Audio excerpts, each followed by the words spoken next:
Nos place darles nuevamente la bienvenida a otro programa, Hablemos de la Biblia, que en estos días inciertos proclama un mensaje de paz, de seguridad y de amor.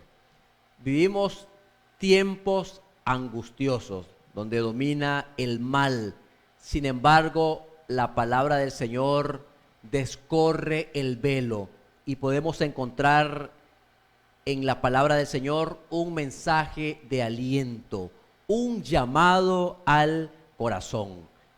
El objetivo de nuestro programa es infundir aliento y traer gozo al corazón atribulado.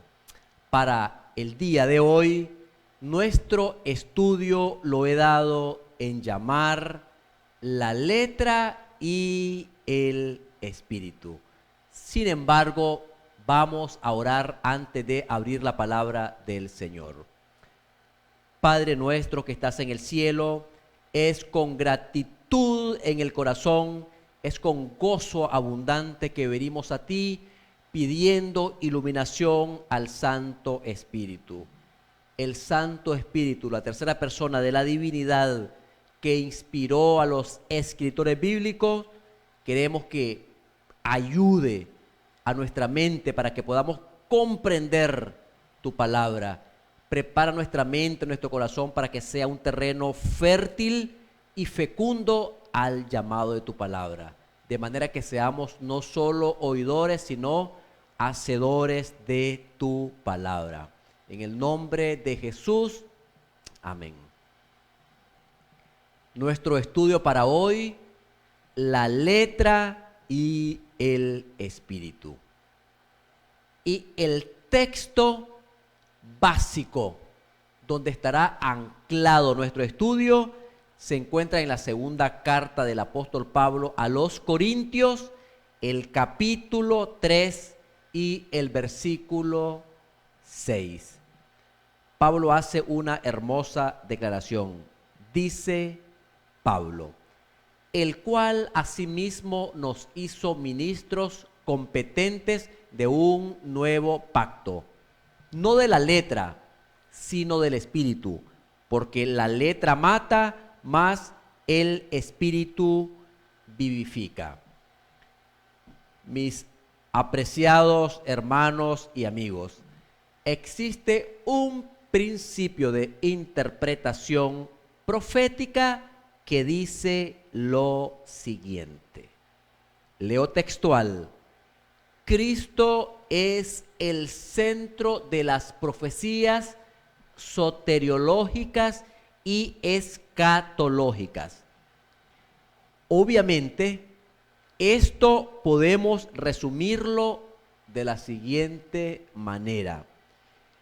Cristo es el centro del enfoque de todas las escrituras.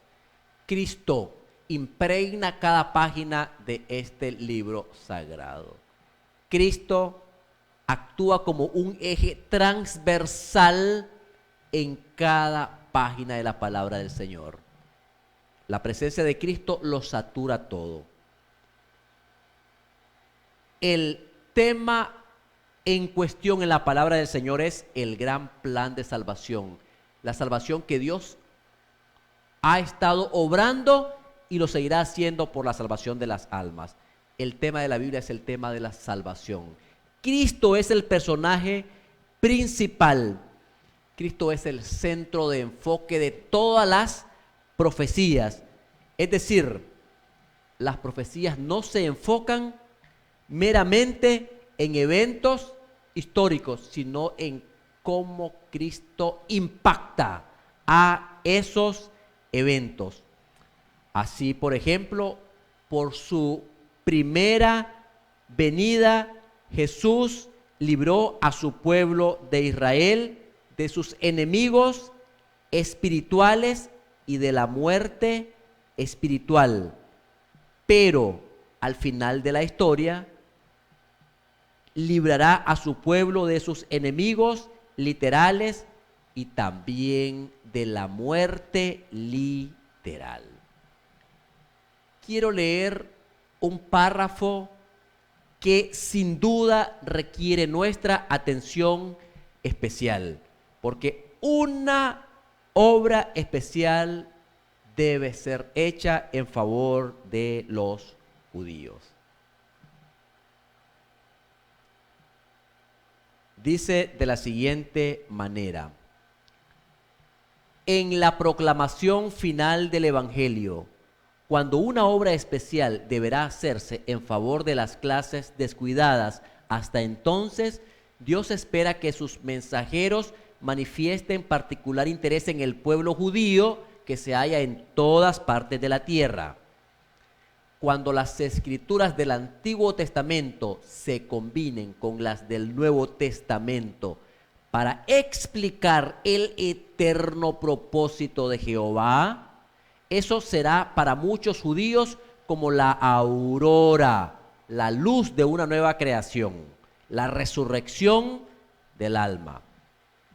Cuando vean al Cristo de la dispensación evangélica pintada en las páginas de las escrituras del Antiguo Testamento y perciban cuán claramente explica el Nuevo Testamento al Antiguo, sus facultades adormecidas se despertarán y reconocerán a Cristo como el Salvador del mundo. Muchos recibirán por la fe a Cristo como su Redentor. En ellos se cumplirán las palabras: mas a todos los que le recibieron, a los que creen en su nombre, les dio potestad de ser hechos hijos de Dios. Entre los judíos hay algunos que, como Saulo de Tarso, son poderosos en las escrituras, y estos proclamaron con poder la inmutabilidad de la ley de Dios. El Dios de Israel hará que esto suceda en nuestros días. Entonces hay una obra especial que hacer en favor de los judíos. Nuestro estudio para hoy tendrá como fundamento 1 Corintios, el capítulo 3. Pero necesitamos tomar en cuenta el trasfondo histórico. ¿Y sabe una cosa? El trasfondo histórico de este capítulo lo hallamos en el Antiguo Testamento.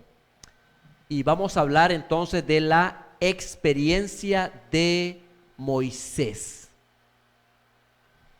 Dios deseaba casarse espiritualmente con Israel.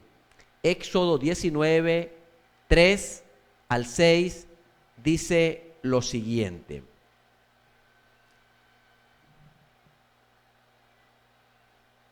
dice así, de la siguiente manera: y Moisés subió a Dios, y Jehová lo llamó desde el monte, diciendo: así dirás a la casa de Jacob y anunciarás a los hijos de Israel: vosotros visteis lo que hice a los egipcios y cómo os tomé sobre alas de águilas y os he traído a mí. Ahora pues, si diereis oído a mi voz y guardareis mi pacto, vosotros seréis mi especial tesoro sobre todos los pueblos, porque mía es toda la tierra. Año 1000, dice el versículo 6, vamos a leerlo: y vosotros me seréis un reino de sacerdotes y gente santa. Estas son las palabras que dirás a los hijos de Israel.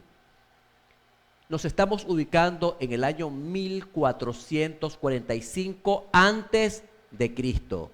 Recién había ocurrido el éxodo de Egipto, cuando Dios había obrado con brazo poderoso, con brazo extendido, y por su gracia había sacado al pueblo de Israel de Egipto. Ahora Israel se halla al pie del monte Sinaí, y Dios quiere establecer una relación con el pueblo de Israel, un pacto. Dios quería casarse espiritualmente. El momento en que Dios se casa espiritualmente con Israel es cuando Dios da su santa ley, el decálogo, los 10 mandamientos. En el libro de Éxodo, el capítulo 19, nosotros hallamos que en los versículos 7 y 8, allí se da la respuesta de Israel. Dios quería casarse, pero Israel dice lo siguiente: entonces vino Moisés y llamó a los ancianos del pueblo y expuso en presencia de ellos todas estas palabras que Jehová le había mandado. Y todo el pueblo respondió a una. Y todo el pueblo respondió a una y dijeron: todo lo que Jehová ha dicho, haremos. Y Moisés refirió a Jehová las palabras del pueblo. Es decir, mis estimados hermanos, Israel prometió hacer todo lo que Dios mandaba. Ellos pensaban que la obediencia iba a ser relativamente fácil. Por eso la palabra del Señor menciona que Moisés vino y contó al pueblo todas las palabras de Jehová y todas las leyes. Y todo el pueblo respondió a una voz y dijo: haremos todas las cosas, todas las palabras que Jehová ha dicho. Dice la palabra del Señor que Moisés tomó el libro del pacto y lo leyó a oídos de todo el pueblo. Y ellos dijeron: haremos todas las cosas que Jehová ha dicho y obedeceremos. Sin embargo, mis apreciados hermanos, el corazón humano es carnal. Tu corazón y mi corazón es carnal, vendido al pecado, con una naturaleza pecaminosa. Y el corazón carnal no puede someterse a la ley de Dios.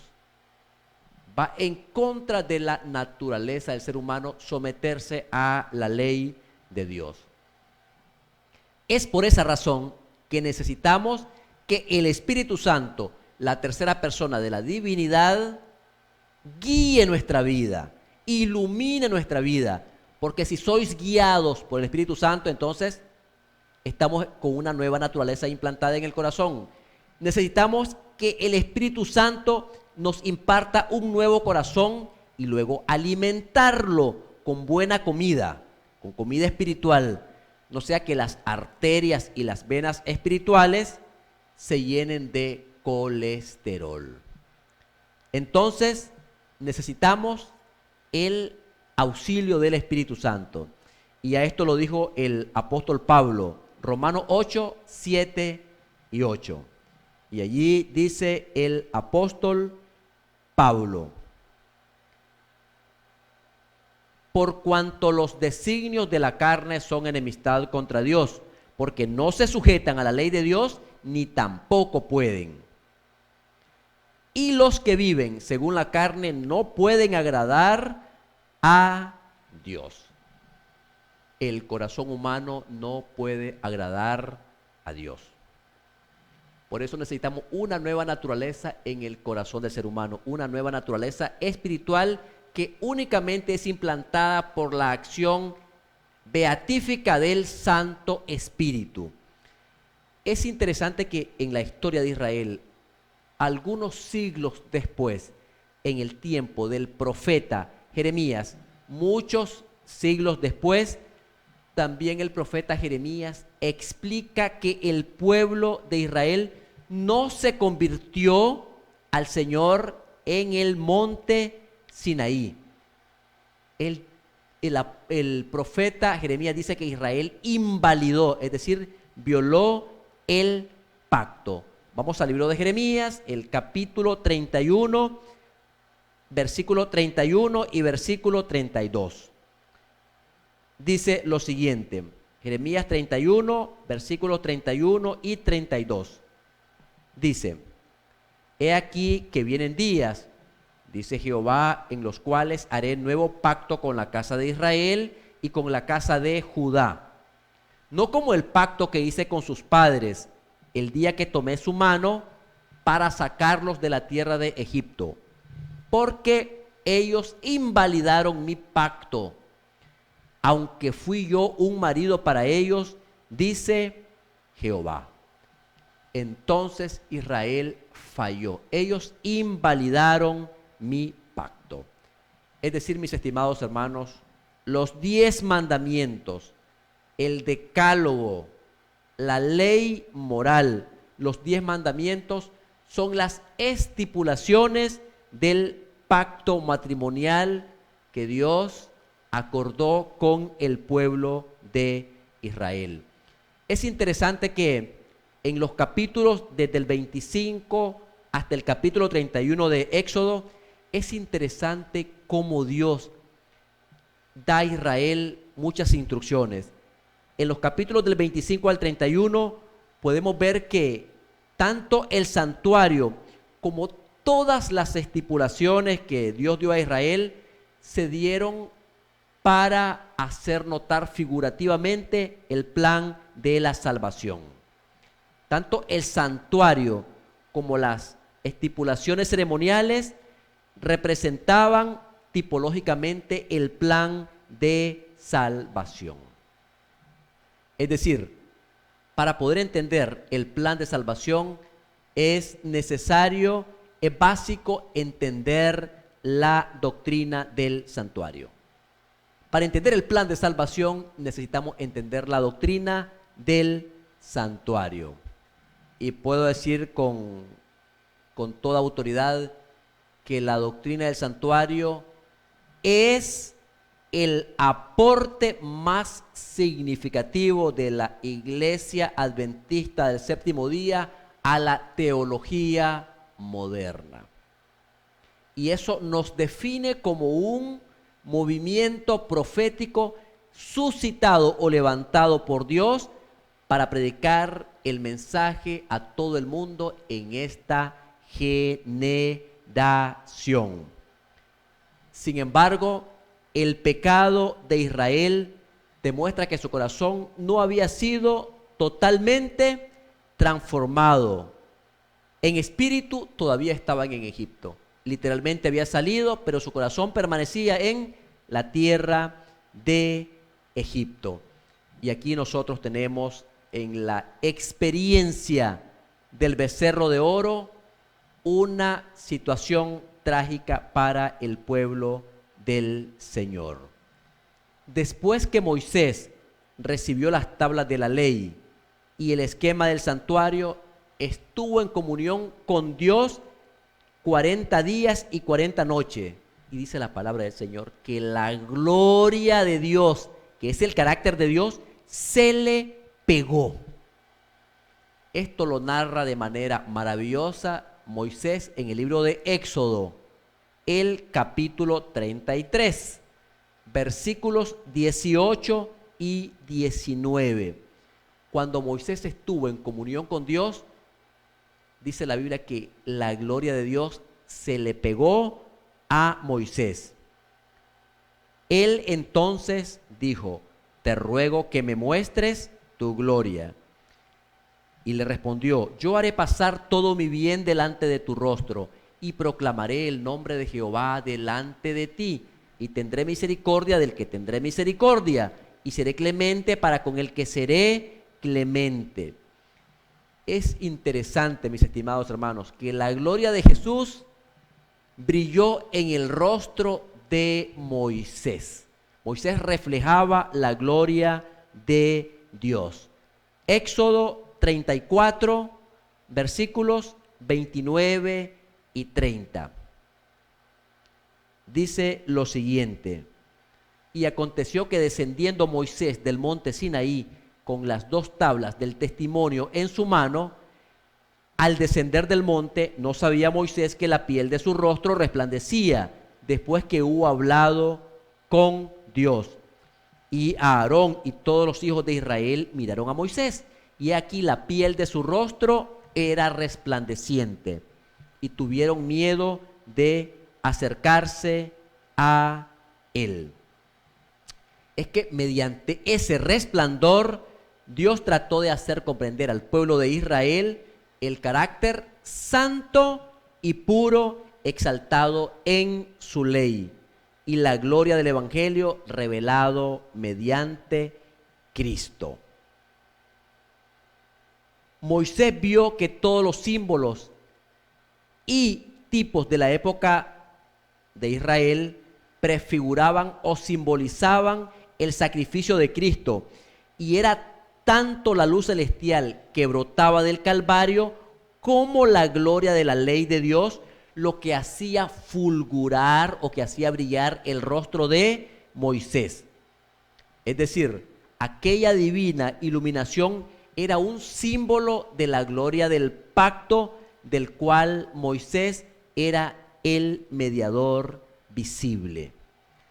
Aquí, mis estimados hermanos, vemos una relación, una conexión, una relación teológica entre el monte Sinaí y el monte Calvario. Una relación muy estrecha, pero también muy hermosa respecto de Jesús. Así, por ejemplo, en el Nuevo Testamento, en todo el libro de Romanos, se pinta un contraste entre el antiguo y el nuevo pacto, entre el antiguo pacto, pero también entre el nuevo pacto.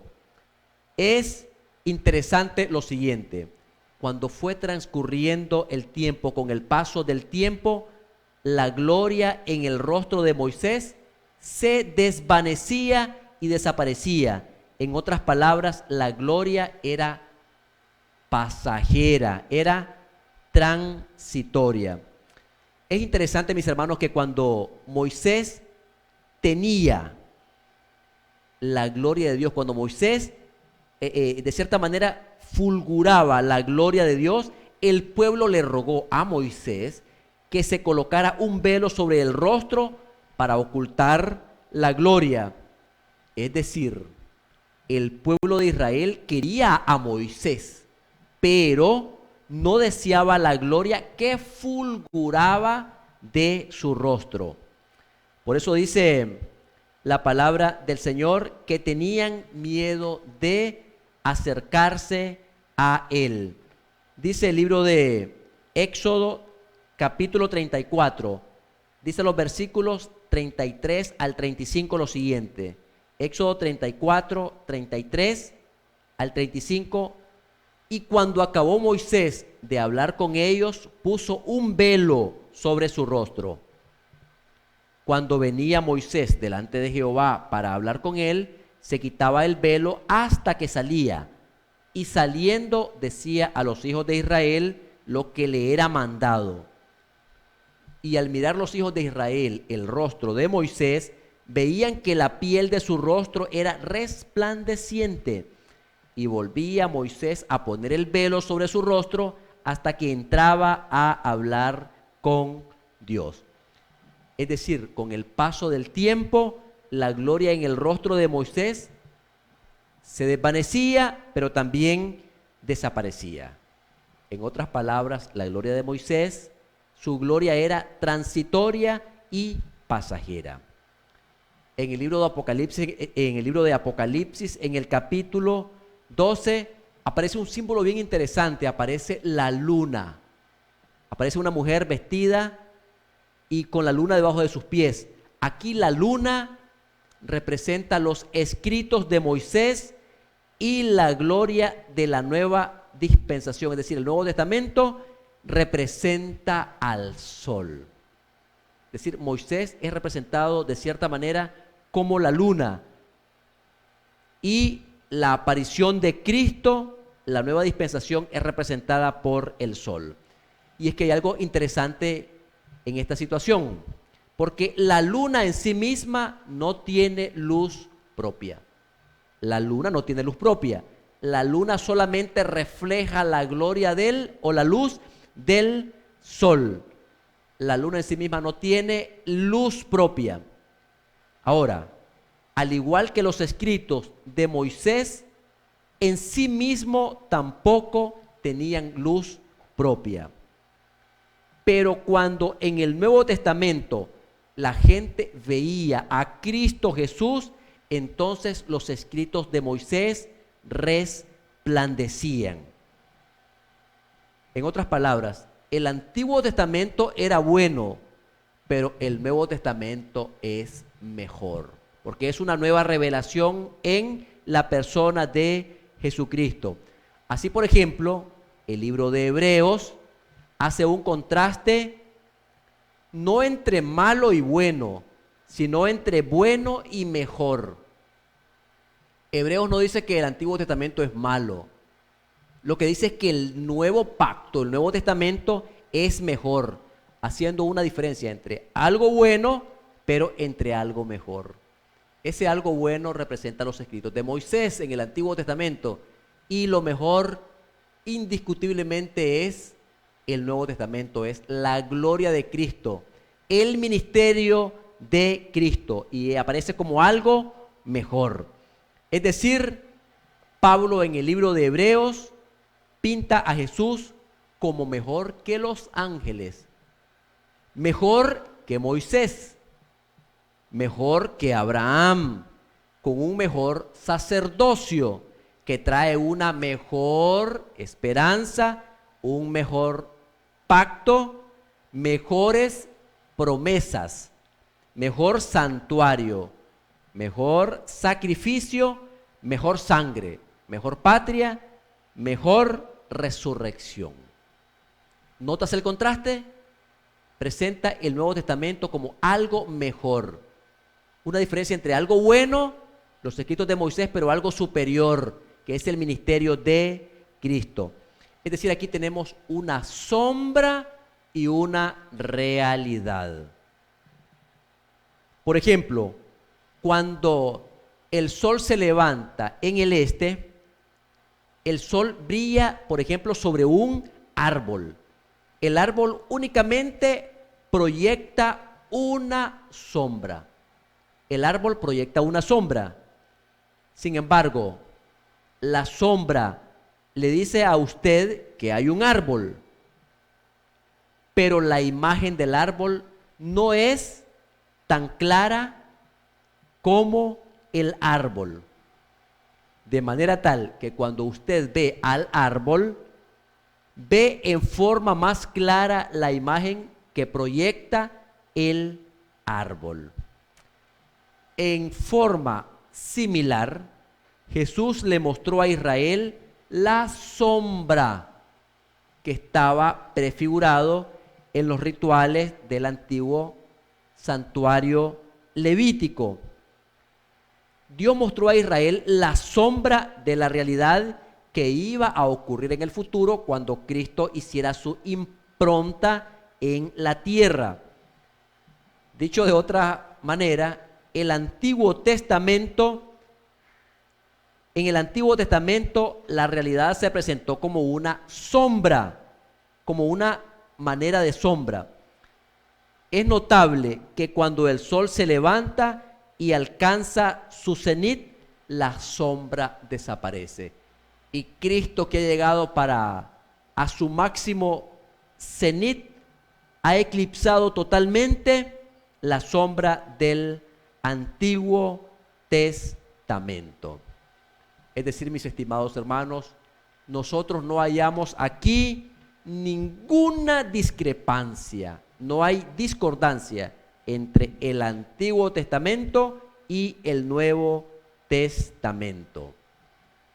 Porque en el Antiguo Testamento encontramos el evangelio de un Salvador que vendría y que estaba tipificado a través de símbolos.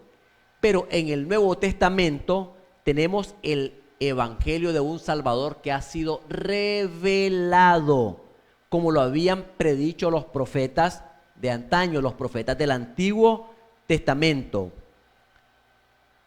Es decir, mientras que el Antiguo Testamento anuncia de antemano la verdadera ofrenda, el Nuevo Testamento muestra que el Salvador, anticipado por las ofrendas simbólicas, ya ha venido. La opaca gloria de la era judaica ha sido reemplazada por la gloria más brillante y más clara de la era cristiana, que ha sido inaugurada por Jesús. Es interesante, mis estimados hermanos, que Jesús no desechó el Antiguo Testamento. Dijo Jesús: escudriñáis las Escrituras, porque a vosotros os parece que en ellas tenéis la vida eterna, y ellas son las que dan testimonio de mí. Y luego dice Jesús: y no queréis venir a mí para que tengáis vida. No penséis que yo voy a acusaros delante del Padre. Hay quien os acusa, dice Jesús: Moisés, en quien tenéis vuestra esperanza. Y luego Jesús lo increpa y le dice: porque si creyeseis a Moisés, me creeríais a mí también, porque de mí escribió él. Hay una experiencia en el Nuevo Testamento donde se puede ver claramente que cuando no se tiene a Jesús en el centro de la profecía, no se puede apreciar toda esa luz hermosa que emana de la Biblia.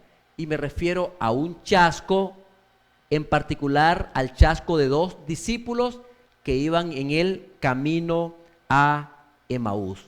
Ahora, ¿cuál fue el chasco de estos apóstoles? El chasco es que pensaban que Jesús era el que había de redimir a Israel en términos políticos. Vamos al libro de Lucas, el capítulo 24, versículo 21. Dice Lucas 24, versículo 21. Pero nosotros esperábamos que Él era el que había de redimir a Israel. Y ahora, además de todo esto, hoy es ya el tercer día que esto ha acontecido.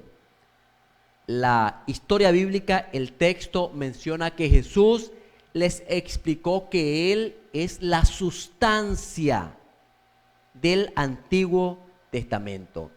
Esto lo vemos expresado en el libro de Lucas, siempre en el capítulo 24, los versículos 25 al 27. Allí Jesús les explica: entonces Él les dijo: oh insensatos y tardos de corazón, para creer todo lo que los profetas han dicho. ¿No era necesario que el Cristo padeciera estas cosas y que entrara en su gloria? Y comenzando desde Moisés y siguiendo por todos los profetas, les declaraba en todas las escrituras lo que de él decía. Dice la palabra del Señor que Jesús les hablaba de él, todo lo que los profetas de él decían. Es interesante que el corazón de estos dos discípulos de Emaús ardían en su corazón cuando ellos podían ver, cuando ellos vieron a Jesús en el Antiguo Testamento. Cuando ellos vieron a Jesús, cómo estaba prefigurado en el Antiguo Testamento, en ese momento se llenaron de gozo. El corazón ardía en ellos, porque dice la palabra del Señor: entonces los ojos de ambos fueron abiertos, de los dos discípulos, y le reconocieron a Jesús. Mas Jesús se desapareció de su vista, y se decían el uno al otro: ¿no ardía nuestro corazón en nosotros mientras nos hablaba en el camino y cuando nos abría las escrituras? Dice: no ardía nuestro corazón. Es decir, el corazón de ellos ardían cuando vieron a Jesús que estaba en las escrituras. Cuando vieron que Jesús era el centro de las escrituras. Jesús les abrió las escrituras a sus discípulos. Vamos a ir al libro de San Lucas, el capítulo 24. Leeremos los versículos 44 al 47. Aquí vemos a Jesús y dice: y les dijo: estas son las palabras que os hablé estando aún con vosotros, que era necesario que se cumpliese todo lo que está escrito de mí en la ley de Moisés, en los profetas y en los salmos.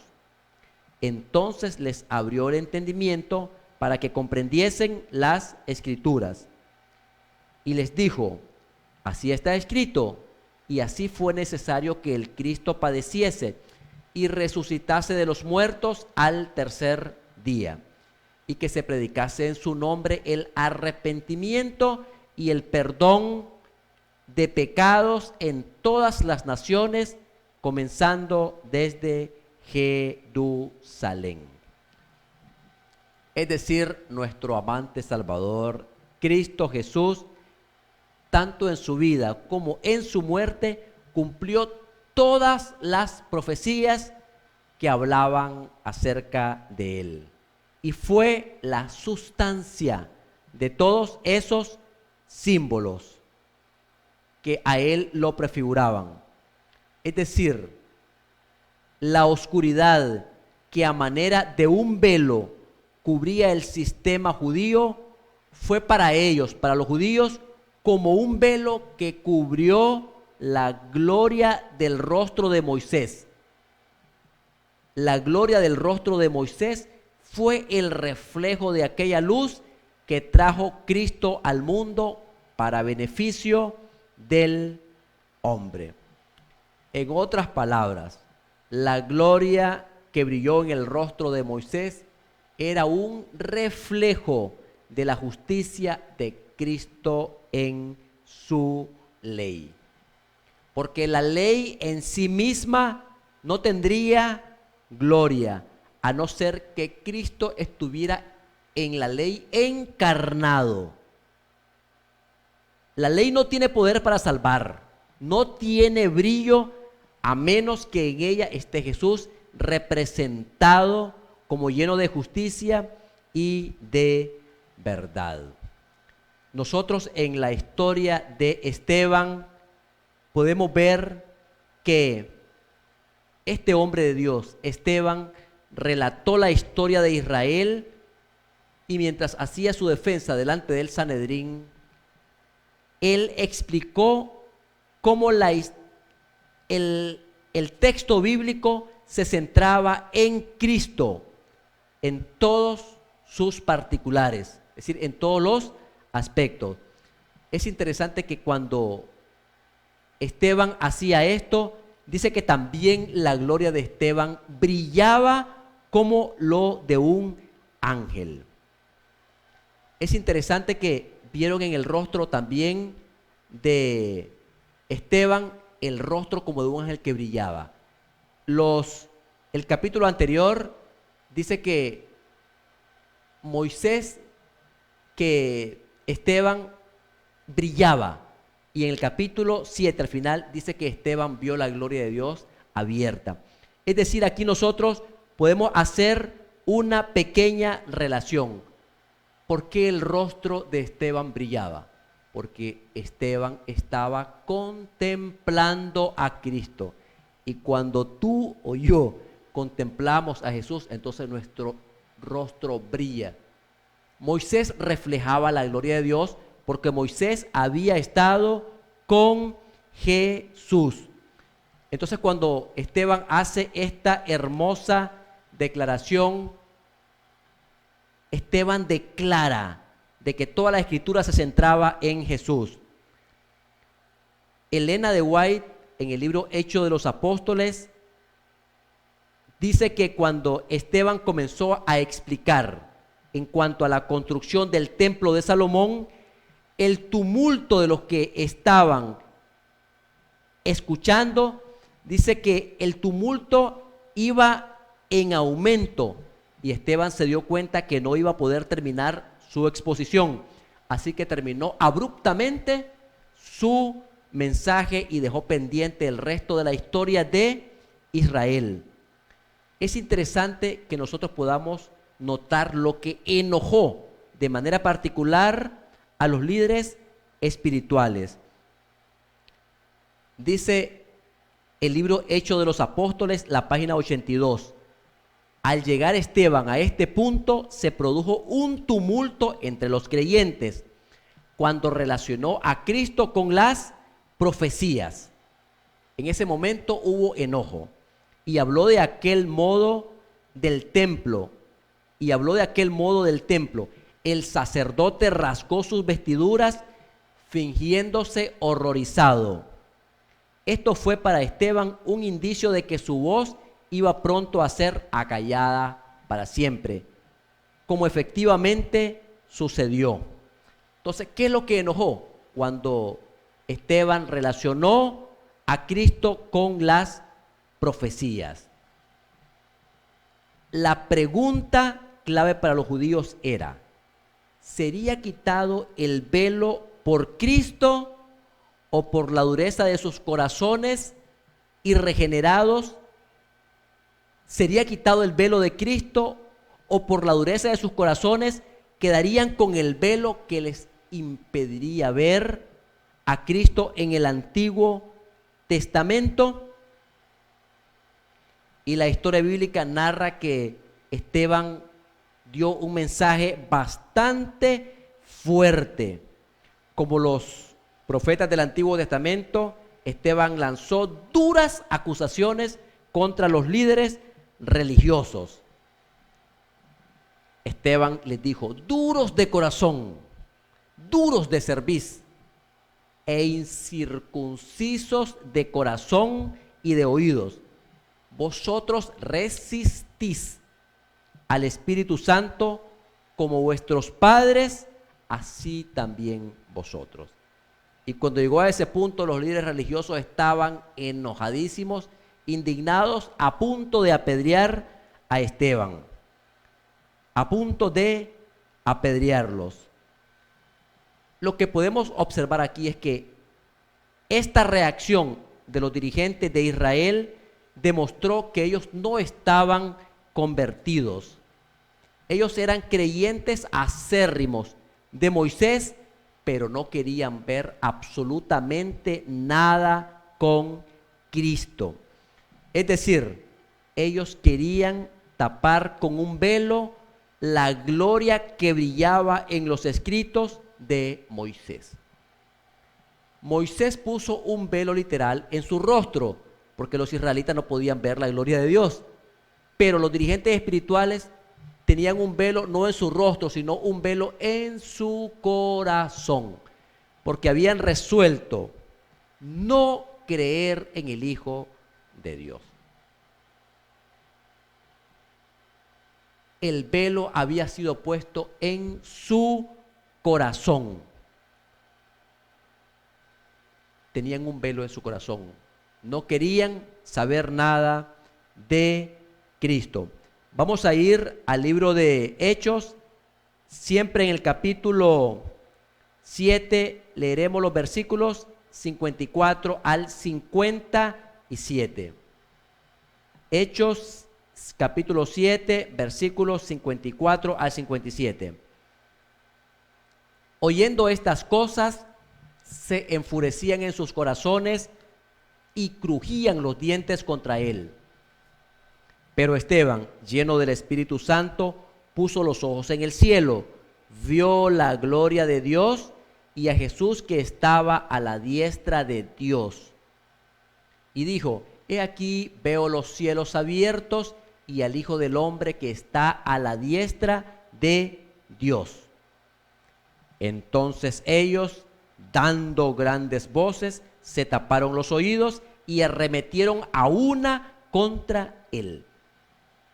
Noten que el rostro de Esteban parecía el rostro también de un ángel, porque la gloria de Dios fulguraba en el rostro de Esteban, al igual que la gloria de Dios fulguraba en el rostro de Moisés, porque Moisés había estado por 40 días en el monte Sinaí con Jesús, había estado en una relación con Jesús. Es decir, ¿por qué brillaba el rostro de Esteban? El contexto indica que Esteban había contemplado a Jesús en toda su gloria, en todo su fulgor.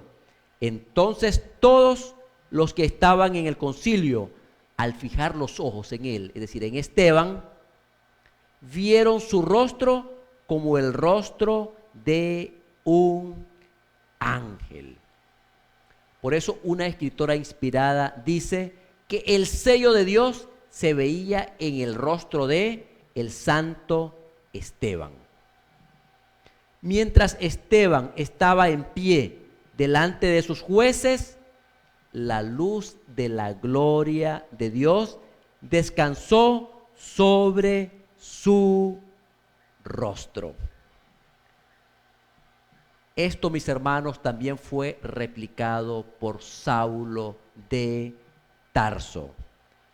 La transformación de Saulo de Tarso ocurrió cuando contempló la gloria de Dios en el Antiguo Testamento. Cuando Pablo observó la gloria de Dios en el Antiguo Testamento, entonces el velo de su corazón fue quitado, porque ahora vio a Jesús en todo su esplendor. Vio la gloria de Cristo en el Antiguo Testamento. Vio a Jesús en el Antiguo Testamento. De manera de que ahora tenemos un contexto completo acerca del velo cuando hablamos acerca de Moisés.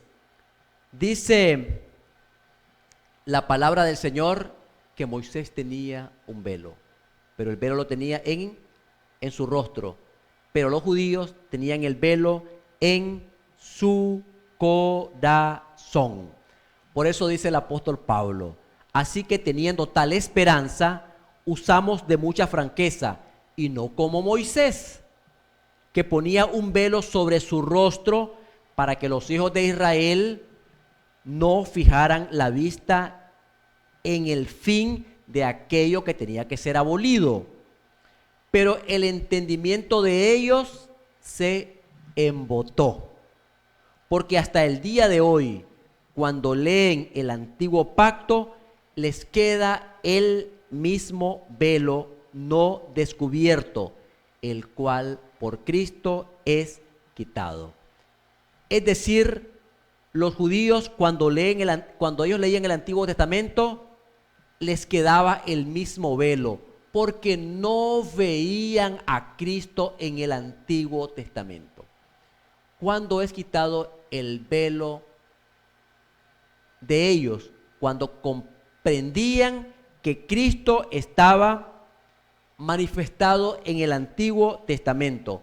Por eso dice Pablo: y aún hasta el día de hoy, cuando leen a Moisés, el velo está puesto sobre el corazón de ellos.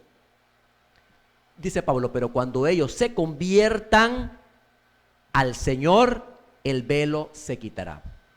¿Cuándo se quitaría el velo? Pero cuando se conviertan al Señor, el velo se quitará. Tendrán una mejor imagen de Jesús en su vida. Comprenderán a Jesús, verán a Jesús en las Escrituras, porque el Señor es el Espíritu, y donde está el Espíritu del Señor, allí hay libertad. Por tanto, nosotros todos, mirando a cara descubierta, dice Pablo, como en un espejo la gloria del Señor, somos transformados de gloria en gloria en la misma imagen como por el Señor. En resumen, mis estimados hermanos y amigos, cuando Moisés estuvo con Dios en el monte Sinaí, el rostro de Moisés fulguraba la gloria de Dios. El rostro de Moisés fulguraba la gloria de Dios, porque había tenido un encuentro con Dios. Cuando Moisés bajó, el rostro de Moisés resplandecía. Los judíos no podían ver el rostro de Moisés, le pidieron que se pusiera un velo en su rostro para poder ver a Moisés. Es decir, los judíos de cierta manera querían ver a Moisés, pero no querían ver la gloria de Dios que se manifestaba en Moisés. Eso mismo fue replicado por los dirigentes judíos. Ellos tenían los oráculos de Yahvé, tenían el Antiguo Testamento, pero nunca veían a Cristo en las profecías. El corazón o la experiencia de Saulo de Tarso cambió su enfoque cuando pudo ver a Cristo en todas las Escrituras. Es decir, lo que pasó en el Antiguo Testamento ocurrió en el Nuevo Testamento. En el Antiguo Testamento Moisés tenía un velo en su rostro. En el Nuevo Testamento los dirigentes religiosos tenían un velo en su corazón, porque habían decidido osadamente rechazar al Hijo de Dios. Quiero hacer el siguiente llamado, mis estimados hermanos. Quitemos el velo de nuestros ojos. Quitemos el velo de nuestro corazón.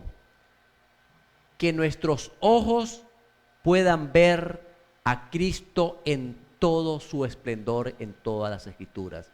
Cuando observamos a Cristo en el Antiguo y en el Nuevo Testamento, ese velo ha sido totalmente quitado. Y que la gloria de Dios también pueda fulgurar en tu vida. ¿Quieres que la gloria de Dios fulgure en tu vida? Debes de replicar la experiencia de Esteban. Debes de contemplar a Cristo Jesús e inmediatamente reflejarás la gloria de Dios. Vamos a orar. Padre nuestro que estás en el cielo, santificado sea su nombre. Gracias porque hemos entendido, Señor, tu palabra. Queremos que tú quites tanto de nuestro rostro como de nuestro corazón ese velo que impide ver a Cristo en el Antiguo y en el Nuevo Testamento. Queremos ver a Cristo. Queremos contemplar a Cristo y queremos ser transformados de gloria en la misma imagen como por el Espíritu del Señor. Quita, Señor, el velo de nuestros ojos y que podamos contemplar a la persona maravillosa de Jesucristo. En el nombre de Jesús, nuestro amante Salvador. Amén. Que el Señor te bendiga y te guarde es mi deseo y oración.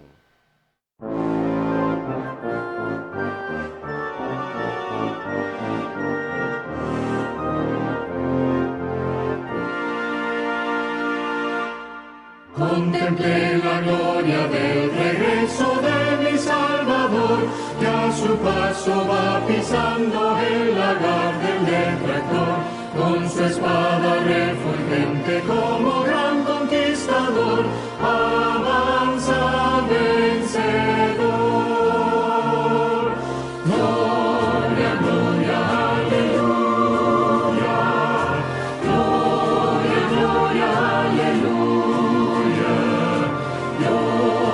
gloria, aleluya.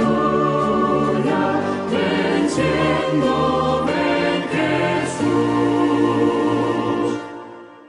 Cual el lirio de los valles, Cristo vino a nacer para revelar del Padre el poder transformador. Él murió para salvarnos, anunciamos por doquier que avanza vencedor. Gloria, gloria, aleluya.